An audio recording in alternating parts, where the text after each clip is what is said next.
Now, we talked about the future for both fighters. In the immediate future, there was a lot of praise of Daniel, as there rightly should be, and conjecture over AJ. There were some dissenting voices about the show as a whole. This is something we talked about off camera earlier. There's an article in Boxing Scene, I believe, was published last night by Declan Warrington. I wasn't aware of it until I was sent the link, and I've had a quick look over it since.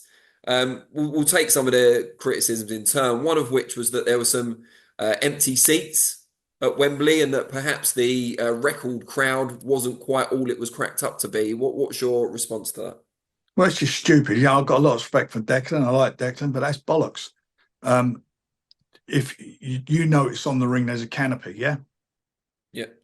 And any empty seats he's referring to would be seats that have got bad sightline.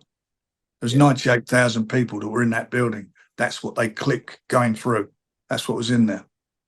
I don't know what people, and I'm a bit disappointed that, with Deck, what on earth why is everybody trying to pick this show apart?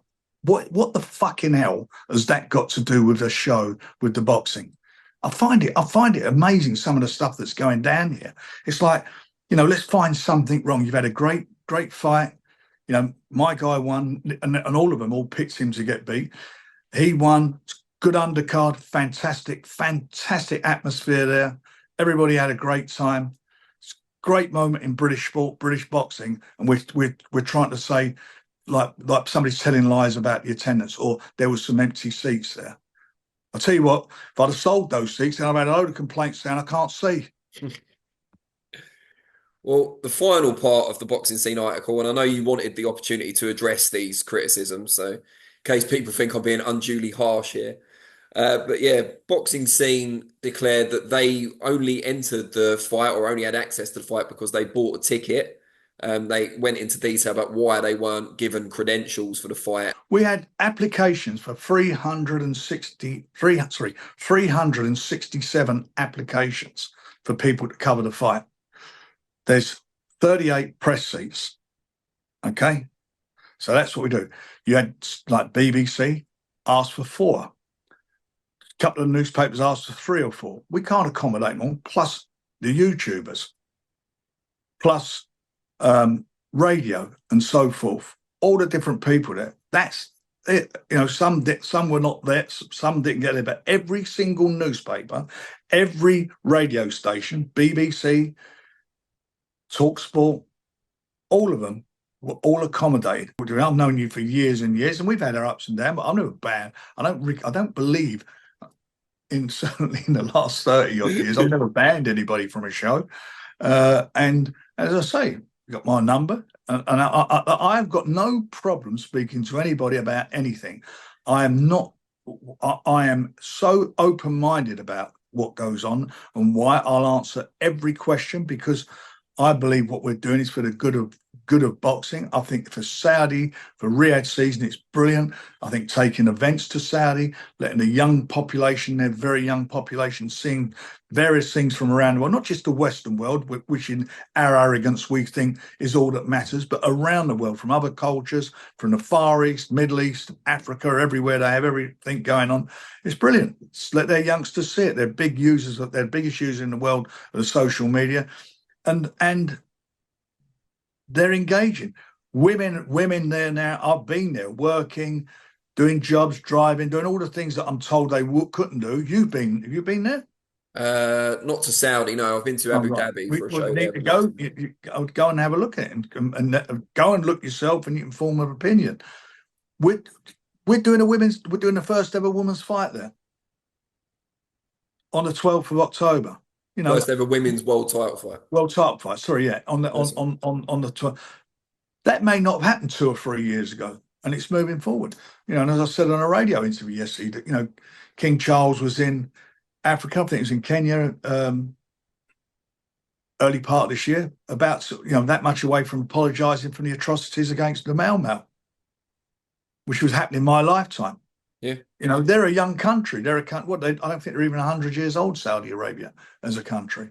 We've had a parliament for or whatever it is, 1,000 years, whatever we've had it. Women have only had the vote for 100 years. It's true. We start timing it all down. But the world's changing dramatically. You don't change things if you want to change things and move forward, if you start putting blinkers on and keep doing what you're doing. Of course, there are some things that have happened that I'm sure, not sure, which are, in the past, in every nation, that people obviously would regret. But we are where we are, and we're moving forward. We're moving forward, and we're moving forward in a great fashion. And I'm really pleased at what's going on, because when we're out there, I know that people are really getting into the sport, into their boxing, into the various things that are going on there, the golf, the cricket, the equestrian stuff they're doing. I think they're talking about doing cricket out there. All these different sports are all happening. So why is it these feature writers just pick on boxing? Well, let me ask you, why do you think, with the events getting bigger and bigger and more popular, why is the criticism also growing in your view? What causes the I backlash? don't think I think there are certain people who they think that that's their way of saying it. And if it's their beliefs, that's all well and good, and that's fine. But I actually go along with a thing. If you feel that way, then don't be a hypocrite and come along. I really do believe that. If you vote with your feet, if you feel it's bad, don't buy the pay-per-view. Don't buy a ticket. If that's your beliefs, and I would respect that, you're earning your money, coming along to something that you feel is so bad, then why don't you donate your wages for that? So donate it to a charity that supports what you feel is the problem. Yeah, I'd have to get paid a bit more first, to be honest, to make any sort of meaningful Well, impact. it's the old story, isn't it?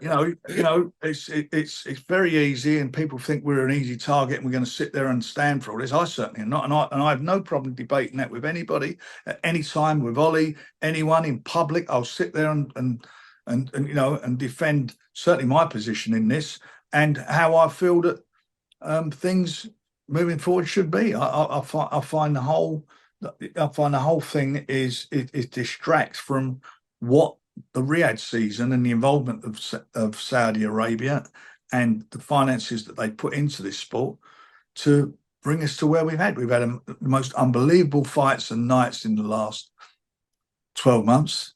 That great night they had in Vegas, which they played the Saudi national anthem. Yeah, on the subject of distractions, and maybe on a more light-hearted note, what did you make of Liam Gallagher's performance? I was in the dressing room. I watched it back. He was okay at William. I like Liam. I thought he was okay. I mean, again, you know, it's like, what we're trying to do here was a fucking boxing event, for God's sake. It was a great boxing night. Liam came along and done 3 songs. The atmosphere was unbelievable. What was the atmosphere like in that place? It was electric. Was people bored? Were they not entertained? Did Daniel not entertain them? Were you not entertained? That's what we're in, the entertainment business, the sport entertainment business. All these miserable bastards who come along and pick it apart, get a life. God help us. What is the matter with them? They're just awful. They're beyond miserable.